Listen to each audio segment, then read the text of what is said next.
দেখছেন doctor on YouTube. আমি doctor Joydeb. আমার এই ইউটিউব চ্যানেলে আপনাদের সকলকেই স্বাগত। আজকে আলোচনা হবে থাইরয়েডের বিষয়ে, থাইরয়েডের নর্মাল স্ট্রাকচার, ফাংশন, এর কিছু নর্মাল ডিসঅর্ডার্স, এই বিষয়েই আজকে আলোচনা হবে। তো প্রথমেই দেখে নেওয়া যাক যে থাইরয়েড গ্ল্যান্ড আসলে কি, কেন থাইরয়েড গ্ল্যান্ড আমাদের জন্য খুব ইম্পর্টেন্ট। থাইরয়েড হলো একটি এন্ডোক্রিন গ্ল্যান্ড, যেটি আমাদের গলার ঠিক সামনের পোর্শনে থাকে। নর্মালি এটি ভিজিবল নয়, নর্মালি দেখা যায় না, কিন্তু এর যখন কোনো অ্যাবনর্মালিটি হয় অনেক সময় কিন্তু দেখা যায় থাইরয়েড গ্ল্যান্ডটি কিন্তু এনলার্জড হয়, অর্থাৎ সেটা ভিজিবল হয়। এই থাইরয়েড হলো এন্ডোক্রিন, মানে আমাদের যে শরীরে এন্ডোক্রিন যে সিস্টেম আছে তার একটি গুরুত্বপূর্ণ কম্পোনেন্ট। এই থাইরয়েডটি একটি বাটারফ্লাই শেপেড গ্ল্যান্ড, আমাদের যে উইন্ড পাইপ যেটা তার সামনের পোর্শনে থাকে, এবং এর যে ফাংশন সেটা হচ্ছে বিভিন্ন রকম মেটাবলিক প্রসেসের সাথে এটা খুব জড়িত, এবং বিভিন্ন রকম মেটাবলিক প্রসেস যাতে নর্মালি হয়, সুষ্ঠুভাবে সম্পন্ন হয়, সেজন্য কিন্তু থাইরয়েড গ্ল্যান্ড ভীষণভাবে গুরুত্বপূর্ণ আমাদের শরীরে। বিভিন্ন সিস্টেমের সাথে বিভিন্ন রকম মেটাবলিক প্রসেস আছে যার সাথে কিন্তু থাইরয়েড গ্ল্যান্ড খুব ভীষণভাবে ইম্পর্ট্যান্ট। এবার আমরা একটু দেখে নিই থাইরয়েড ছাড়া আর কি কি গ্ল্যান্ডস আছে, যেগুলি এন্ডোক্রিন সিস্টেমের খুব ইম্পর্টেন্ট পার্ট। তার মধ্যে হলো হাইপোথ্যালামাস হচ্ছে আমাদের ব্রেনের ভিতরে থাকে একটি গ্ল্যান্ড। পিটুইটারি একটা খুব ইম্পর্টেন্ট গ্ল্যান্ড, যেটি বিভিন্ন অন্যান্য গ্ল্যান্ডের ফাংশন কন্ট্রোল করতে সাহায্য করে। থার্ড হচ্ছে থাইরয়েড। এছাড়া আছে থাইরয়েডের পাশেই থাকে, একদম থাইরয়েডের খুব ক্লোজ কন্ট্যাক্টই থাকে হচ্ছে প্যারাথাইরয়েড গ্ল্যান্ড। তাছাড়া পিনিয়াল বডি আছে, প্যানক্রিয়াস, ওভারি, টেস্টিস, এগুলি হচ্ছে বিভিন্ন রকম এন্ডোক্রিন সিস্টেমের অন্তর্গত বিভিন্ন রকমের গ্ল্যান্ডস। থাইরয়েডের কাজ কি এবার জানতে হবে। থাইরয়েড থেকে থাইরয়েড হরমোনস, বিভিন্ন রকম থাইরয়েড হরমোনস উৎপন্ন হয়। তার মধ্যে একটি হলো T4 আর একটি হলো T3। T4 কে আমরা জানি হচ্ছে থাইরক্সিন নামে, এবং T3 হচ্ছে ট্রাইআয়োডোথাইরোনিন। এর মধ্যে সব থেকে ইন্টারেস্টিং ব্যাপার হলো T3 স্বল্প পরিমাণে থাকে, কিন্তু T3 হলো মোর অ্যাক্টিভ ফর্ম। T4 যদিও বেশি পরিমাণে থাকে, কিন্তু T4 এর থেকে অনেক বেশি অ্যাক্টিভ ফর্ম হচ্ছে T3। T4, T3 দুটোই কিন্তু থাইরয়েড থেকে উৎপন্ন হয়। এছাড়াও আরেকটি কম্পাউন্ড আছে, আরেকটি হরমোন আছে যেটি থাইরয়েড থেকে কিন্তু উৎপন্ন হয়, কিন্তু আমরা সবসময় কিন্তু সেটা নিয়ে খুব একটা আলোচনা করি না। সেটা হলো ক্যালসিটোনিন হলো এমন একটি হরমোন যেটি থাইরয়েড গ্ল্যান্ড থেকে উৎপন্ন হয়, এবং এটি কিন্তু ক্যালসিয়াম রেগুলেশনের জন্য খুব ইম্পর্টেন্ট, ক্যালসিয়াম লেভেল মেনটেন করার জন্য খুব ইম্পর্টেন্ট। এবার জেনে নিই যে থাইরয়েডের জন্য কোন এলিমেন্ট সব থেকে ইম্পর্টেন্ট। অনেকেই আমরা জানি যে থাইরয়েড গ্ল্যান্ডের নর্মাল ফাংশনিংয়ের জন্য খুব ইম্পর্টেন্ট একটি এলিমেন্ট হলো আয়োডিন। আয়োডিন যদি পর্যাপ্ত পরিমাণে শরীরে না প্রবেশ করে তাহলে কিন্তু থাইরয়েডের সমস্যা ডেভেলপ করতে পারে, যেটা আগে অনেক বেশি হতো। আগে আয়োডিনের ডেফিসিয়েন্সি খুব কমন ছিল, তার ফলে কি হতো যে আয়োডিন পর্যাপ্ত পরিমাণে না নেওয়ার ফলে শরীরে কি হতো, গয়েটার বা গলগণ্ডর মতো রোগ হতো। সেক্ষেত্রে কি হতো, থাইরয়েড গ্ল্যান্ড সাইজে অনেক বেড়ে যেত। কিন্তু বর্তমানে বিভিন্ন রকম খাবার, বিশেষ করে নুন বা সল্ট, এর মধ্যে আয়োডিন অ্যাড করা থাকে। আয়োডাইজড সল্ট বলতে যেটা বোঝায় যে তার সাথে আয়োডিন অ্যাড করা হয়েছে। তো এই আয়োডিন অ্যাড করার ফলে কি হচ্ছে, এইভাবে ফর্টিফাই করার ফলে কি হচ্ছে যে আয়োডিনের ডেফিসিয়েন্সির কিন্তু নাম্বার অনেক কমে এসছে। তার ফলে বর্তমানে কিন্তু গয়টার বা এই ধরনের সমস্যা কিন্তু আগের তুলনায় অনেক কমে এসছে, অনেক কম এখন দেখা যায়। তার মেইন কারণ হলো ফর্টিফিকেশন, অর্থাৎ খাবারের সাথে আয়োডিন বাইরের থেকে অ্যাড করা। তো এবার দেখবো যে থাইরয়েড কি কি কাজ করে আমাদের শরীরে, কেন কি কি ধরনের কাজ করে থাকে। তার মধ্যে প্রথমেই যেটা বললাম যে বিভিন্ন রকম মেটাবলিক প্রসেসের সাথে এটা জড়িত। তার মধ্যে একটি হলো হার্টের নর্মাল হার্টের যে রেট সেটা কন্ট্রোল করতে সাহায্য করে। নর্মাল ব্রিদিং কন্ট্রোল করতে হেল্প করে, ডাইজেশনে খাদ্যবস্তুর পাচনে সাহায্য করে, বডি টেম্পারেচার মেনটেন করতে সাহায্য করে, ব্রেনের ডেভেলপমেন্ট, নার্ভাস সিস্টেমের ডেভেলপমেন্টে খুব হেল্প করে। এছাড়া মেন্টাল ডেভেলপমেন্ট, মেন্টাল অ্যাক্টিভিটি এগুলির ক্ষেত্রে খুব গুরুত্বপূর্ণ রোল আছে।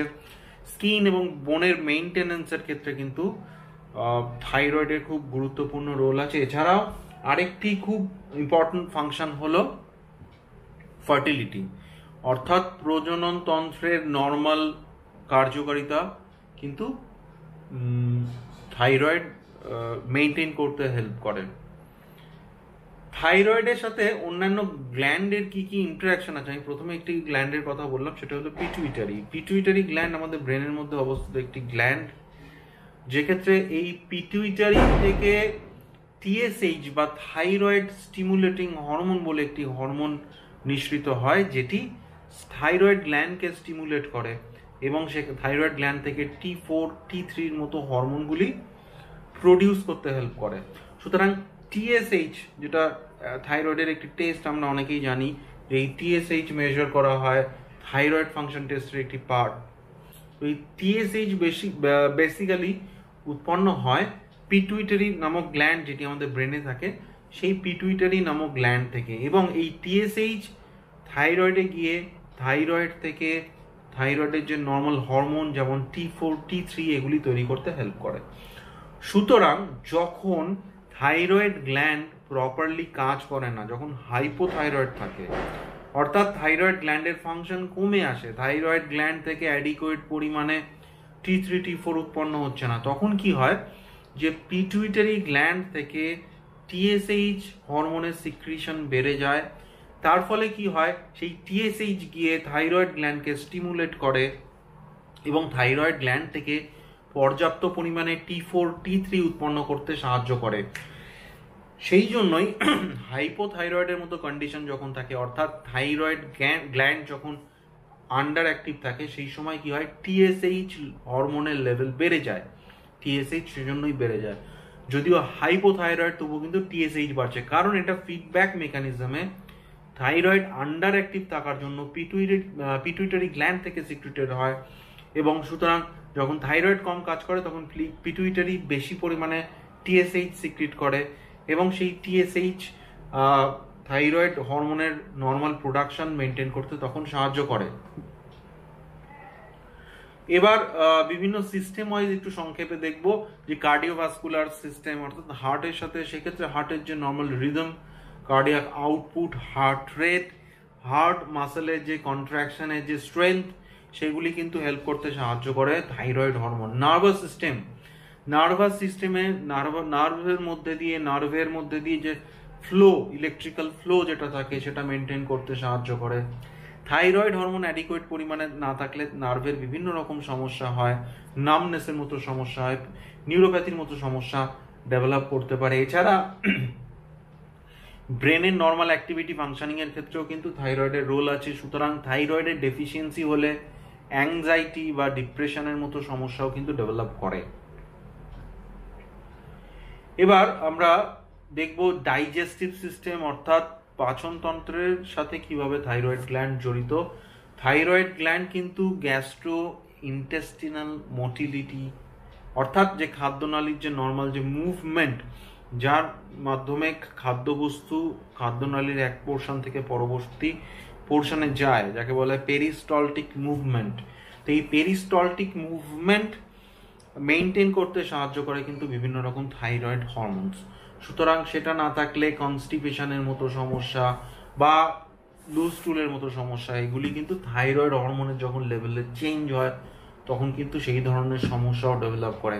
নেক্সট হচ্ছে রিপ্রোডাক্টিভ সিস্টেমের সাথে খুব ইম্পর্টেন্ট এর রোল আছে। সেক্ষেত্রে কি হয় যে ইররেগুলার মেনস্ট্রুয়াল পিরিয়ড হয় মহিলাদের ক্ষেত্রে, যখন থাইরয়েডের ফাংশন ঠিকঠাক থাকে না। তো এবার আমরা দেখে নিই যে থাইরয়েডের সম্পর্কে আমরা আজকে আলোচনা করছি আজকের এই ব্লগে। থাইরয়েড গ্ল্যান্ডের স্ট্রাকচার কি, এর নর্মাল ফাংশনস কি, থাইরয়েড রিলেটেড কিছু কমন ডিজিজ, সেগুলি নিয়েও আলোচনা হবে। তো এরপরের পার্টে আমি আলোচনা করছি যে থাইরয়েডের খুব কমন ডিজিজ। থাইরয়েডের খুব কমন একটি ডিজিজ হলো হাইপোথাইরয়েডিজম। সেক্ষেত্রে কি হয়, থাইরয়েড গ্ল্যান্ডের যে নর্মাল ফাংশন সেটা থাকে না, সেক্ষেত্রে ফাংশন কমে আসে। কি কি সমস্যা হয় সেক্ষেত্রে বিভিন্ন কারণে হয়ে থাকে এই হাইপোথাইরয়েডিজম, বিভিন্ন কারণে। আগেকার দিনে সব থেকে কমন কারণ ছিল হাইপোথাইরয়েডিজম হওয়ার, সেটা হলো আয়োডিনের ডেফিসিয়েন্সি। কিন্তু বর্তমানে আয়োডাইজড সল্ট আসায় সেই কিন্তু আয়োডিনের ডেফিসিয়েন্সির ইনসিডেন্স কিন্তু এখন অনেক কমে এসেছে। এখন হাইপোথাইরয়েডিজম ডেভেলপ করার মেইন যে কারণ সেটা হলো হাশিমোটোস থাইরয়েডাইটিস। এক্ষেত্রে কি হয় যে থাইরয়েডের গ্ল্যান্ডের এগেনস্টে শরীরের মধ্যে কিছু অ্যান্টিবডি উৎপন্ন হয় এবং সেগুলি থাইরয়েড গ্ল্যান্ডকে ডেস্ট্রয় করে। তার ফলে কি হয়, থাইরয়েড গ্ল্যান্ড থেকে অ্যাডিকুয়েট পরিমাণে থাইরয়েড হরমোনস প্রডিউসড হয় না, তার ফলে বিভিন্ন রকম সমস্যা হয়। এটি হলো হাশিমোটোস থাইরয়েডাইটিস। নেক্সট হচ্ছে যেটা হলো আয়োডিন ডেফিসিয়েন্সি, যেটার নাম্বার এখন অনেক কমে এসছে। এছাড়া নন ফাংশনাল থাইরয়েড গ্ল্যান্ড কিছু থাকতে পারে, যেটা জন্ম থেকে থাকতে পারে। কিছু শিশুর মধ্যে হাইপোথাইরয়েডিজম যে কারণে ডেভেলপ করতে পারে। Over treatment with hyperthyroid, over treatment of hyperthyroidism, অর্থাৎ যে কারোর হয়তো থাইরয়েড গ্ল্যান্ড বেশি অ্যাক্টিভ, তার জন্য সে কোনো ট্রিটমেন্ট নিয়ে যদি সেখানে ওভার ট্রিটমেন্ট হয়, তার জন্য কিন্তু হাইপোথাইরয়েডিজম ডেভেলপ করতে পারে। আরেকটি কারণ হাইপোথাইরয়েডিজম ডেভেলপ করা, সেটা হলো thyroid gland removal. Thyroid gland removal হচ্ছে যে যদি কোনো থাইরয়েডে ক্যান্সার বা অন্য কোনো কারণে থাইরয়েড গ্ল্যান্ডটি রিমুভ করা হয়ে থাকে, কেটে বাদ দেওয়া হয়ে থাকে, তার ফলেও কিন্তু পরবর্তীকালে হাইপোথাইরয়েডিজম ডেভেলপ করতে পারে। সেক্ষেত্রে কি হয়, সেক্ষেত্রে বিভিন্ন রকম আয়রন থাইরয়েডের জন্য বিভিন্ন রকম থাইরক্সিন সাপ্লিমেন্ট দেওয়া হয়, যেগুলি নিয়ে কিন্তু নর্মাল লাইফ মোটামুটিভাবে লিড করা যায়। পরের থাইরয়েডের যে ডিসঅর্ডার সেটি হলো হাইপার থাইরয়েডিজম, অর্থাৎ এক্ষেত্রে overactive thyroid, thyroid gland নর্মালের তুলনায় বেশি কাজ করছে। তো সেটা কোন ক্ষেত্রে হতে পারে, গ্রেভস ডিজিজ বলে একটি কন্ডিশন আছে, যেক্ষেত্রে এটা একটি অটোইমিউন ডিজিজ, অর্থাৎ সেক্ষেত্রে কিছু অ্যান্টিবডি উৎপন্ন হয় যেগুলি টিএসএইচ হরমোনের যে রিসেপ্টর থাইরয়েড গ্ল্যান্ডে, সেই রিসেপ্টরের সাথে বাইন্ড করে এবং বাইন্ড করার ফলে কি হয়, সেই রিসেপ্টরের স্টিমুলেশন হয়, অর্থাৎ থাইরয়েড গ্ল্যান্ড তখন হাইপার অ্যাক্টিভ হয়ে যায়। তার ফলে বেশি পরিমাণে T3 T4 এই হরমোনগুলি উৎপন্ন হতে থাকে এবং তার জন্য বিভিন্ন রকম সিমটমস ডেভেলপ করে। নেক্সট হচ্ছে থাইরয়েড নডিউলস। থাইরয়েড নডিউলস বিভিন্ন রকম ডেভেলপ করতে পারে, অ্যাডনোমেটাস নডিউলস থাকতে পারে বা অন্য ধরনের নডিউলস থাকতে পারে। আরেকটি কারণ যার জন্য হাইপারথাইরয়েডিজম ডেভেলপ করতে পারে, আরেকটি কারণ হলো পোস্টপার্টাম থাইরয়েডাইটিস। মহিলাদের ক্ষেত্রে শিশু জন্মানোর পরবর্তীকালে এই ধরনের থাইরয়েডাইটিস হতে পারে, যার থেকে কিন্তু পরবর্তীকালে হাইপারথাইরয়েডিজমের মতো সমস্যা ডেভেলপ করতে পারে। এক্সেস আয়োডিন যদি নেওয়া হয় কোনো মেডিসিনের মাধ্যমে বা খাবারের মধ্যে, তার জন্য কিন্তু হাইপারথাইরয়েডিজম ডেভেলপ করতে পারে। হাইপোথাইরয়েডিজমে যদি ওভার ট্রিটমেন্ট করা হয়, যেমন হাইপারথাইরয়েডিজমের ওভার ট্রিটমেন্ট হলে হাইপোথাইরয়েডিজম ডেভেলপ করতে পারে, একইভাবে যদি হাইপোথাইরয়েডিজমের ওভার ট্রিটমেন্ট হয় সেক্ষেত্রে কিন্তু হাইপারথাইরয়েডিজম ডেভেলপ করতে পারে। এছাড়াও থাইরয়েড গ্ল্যান্ডের কোনো টিউমার থাকলে সে তার জন্য কিন্তু অতিরিক্ত পরিমাণে থাইরয়েড হরমোন উৎপন্ন হতে পারে এবং তার থেকে কিন্তু হাইপারথাইরয়েডিজম ডেভেলপ করতে পারে। নেক্সট চলে আসি হচ্ছে গয়টারের বিষয়। গয়টার খুব কমন, এখন যদি ওর ইনসিডেন্স কমে এসেছে, কিন্তু গয়টার হলো থাইরয়েড গ্ল্যান্ডের এনলার্জমেন্ট। সেক্ষেত্রে থাইরয়েড গ্ল্যান্ডটি নর্মালের তুলনায় অনেক বড় হয়ে যায়, তার ফলে গলার সামনের অংশে সোয়েলিং ডেভেলপ করে। একে বলা হয় থাইরয়েড, একে বলা হয় গয়টার। এই গয়টার হচ্ছে বিভিন্ন টাইপের হতে পারে, সিম্পল গয়টার হতে পারে, এন্ডেমিক গয়টার্স ডেভেলপ করতে পারে, স্পোরাডিক গয়টার্স ডেভেলপ করতে পারে। এন্ডেমিক গয়টার্স কখন হয়, যখন হচ্ছে কোনো একটি এরিয়ার যে ওয়াটার সাপ্লাই তাতে হচ্ছে আয়োডিনের ডেফিসিয়েন্সি আছে এবং সেখানে কোনো আয়োডিন সাপ্লিমেন্টেশন নেওয়া হচ্ছে না, তার জন্য করতে হতে পারে। স্পোরাডিক হচ্ছে যে একটি দুটি ক্ষেত্রে কারোর যদি এরকম ডেভেলপ করে তখন তাকে বলা হয় স্পোরাডিক। ইউজুয়ালি বিভিন্ন রকম মেডিকেশন বা ওষুধ বা মেডিসিন নেওয়ার ফলে কিন্তু স্পোরাডিক এরকম গয়টার ডেভেলপ করতে পারে। তার মধ্যে একটি মেডিকেশন হলো লিথিয়াম।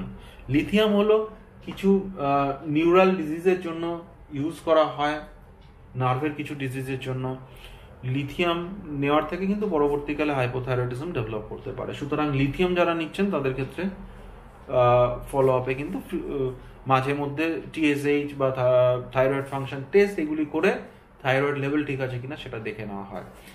এরপরে চলে আসি থাইরয়েড ক্যান্সারের বিষয়ে। থাইরয়েড গ্ল্যান্ডেও ক্যান্সার হয় এবং বিভিন্ন টাইপের হতে পারে, তার মধ্যে ফলিকুলার ক্যান্সার বা follicular carcinoma, papillary carcinoma, medullary carcinoma, anaplastic carcinoma, এরকম বিভিন্ন টাইপের থাইরয়েড ক্যান্সার আছে। প্যাপিলারি কার্সিনোমা ক্ষেত্রে যেটা হয়, আর্লি ডায়াগনোসিস হলে এর রেসপন্স খুবই ভালো হয়। অপরদিকে অ্যানাপ্লাস্টিক কার্সিনোমা একটু সিভিয়ার টাইপ, এগ্রেসিভ টাইপের ক্যান্সার, প্রপারলি ইনিশিয়াল ফেজে ডায়াগনোসিস না হলে সেটা চট করে অন্যান্য অর্গানে ছড়িয়ে পড়তে পারে। এরপরে আমরা একটু দেখবো যে থাইরয়েডের ডিজিজের কি কি লক্ষণ থাকে, কি কি কমন লক্ষণ কি কি থাইরয়েড ডিজিজের থাকে। তার মধ্যে প্রথমে হলো হার্ট রেটের abnormality, either heart rate slow হয়ে যাওয়া অথবা র্যাপিড হার্ট রেট। হাইপোথাইরয়েডিজমের ক্ষেত্রে হার্ট রেট কমে আসতে পারে। হাইপার থাইরয়েডিজমের ক্ষেত্রে হার্ট রেট বেড়ে যেতে পারে, যাকে বলা হয় tachycardia. Unexplained weight loss or weight gain. হাইপোথাইরয়েডিজমের ক্ষেত্রে ওয়েট গেইন হয়, আর হাইপার থাইরয়েডিজমের ক্ষেত্রে ওয়েট লস হতে পারে, যে ক্ষেত্রে কোনো প্রপার কোনো রিজন খুঁজে পাওয়া যাচ্ছে না, তাও ওয়েট লস হচ্ছে। তো তার একটি কারণ কিন্তু হাইপার থাইরয়েডিজমও হতে পারে।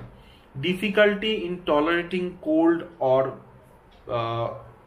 হিট, অর্থাৎ কারোর হয়তো ঠান্ডাতে একটু বেশি ঠান্ডা লাগে বা গরমের সময় বা অন্যান্য সময় গরম বেশি লাগে, তো সেটা কিন্তু থাইরয়েডের অ্যাবনর্মালিটির ফিচার হতে পারে। যেরকম কোল্ড ইনটলারেন্স, সাধারণত ঠান্ডা খুব বেশি লাগা, সেটা হচ্ছে হাইপোথাইরয়েডিজমের ফিচার।